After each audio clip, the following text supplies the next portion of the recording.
در حق بنده تهمت است. من خواهش میکنم که سخنوار ما رو نسنجیده، درس‌های ما رو گوش نکرده این سخنها رو نگویم. من درباره دموکراتیا مخصوص درس کرده هستم. 66 حلقه درس است.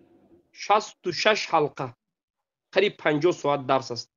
ما کشف شبهات اهل بدعت در مسئله حکم بغیر ما انزل الله 66 حلقه درس داریم.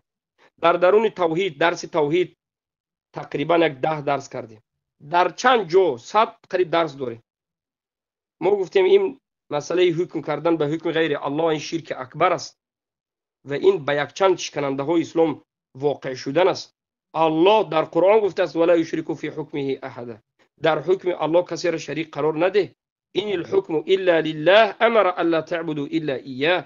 همانو که همه حکم از آن الله است و الله امر میکند که بجز الله دیگر کسی را عبادت نکن. افحکم الجاهلیت یبغون و من احسن من الله حکما لقوم یوقنون. آیا حکم جاهلیت میخواهید؟ الله غیر حکم الله را همیشه را حکم جاهلیت گفت، حکم کفری گفت.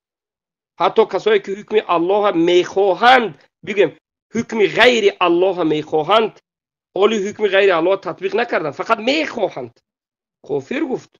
به شرک اراده واقعشون کرد. نظر بکید به سوره نساء الف لام. الم تر الى الذين يزعمون انهم امنوا بما انزل اليك وما انزل من قبلك يريدون ان يتحاكموا الى الطاغوت وقد امروا ان يكفروا به ويريد الشيطان ان يضلهم ضلالا بعيدا. الله سبحانه و تعالی در این آیت حکمی که هر حکمی که حکم غیر الله باشد طاغوت گفت و الله امر کرد که باید به این طاغوت کفر ورزیم. و کسایی که اراده این حکم دارند خود مسلمان میگن کافر گفت. و این شرک ظاهر است، از آفتاب هم ظاهرتر است. از این ظاهر دیگر شرک نیست. این خفی گفته انسان یک گمراه است. کی گفته است اعوذ بالله خفی گفته؟ الله المستعان.